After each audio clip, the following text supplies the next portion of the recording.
Kakagising ko nga pala dyan. Yan, nag-iisip nga pala ako.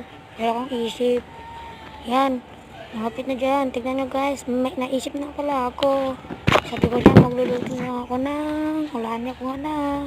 Binuksan ko ang rep. At kung ng itlog na isa. Akin naman ito ngayon piprituhin. Pero ngayon guys, nag-urong pa ako dyan.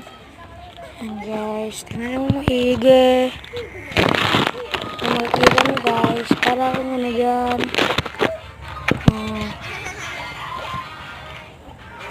Nag-urong-urangan ko pa pala yun guys. Pasensya na kayo guys ha, sasabay namin eh. Kung ano, hindi pa naurong, kung sino yung gagamit. Kailangan talagang urong. Pasensya na guys ha, ang ganito kami. Malapit na palang matapos. Pasensya na.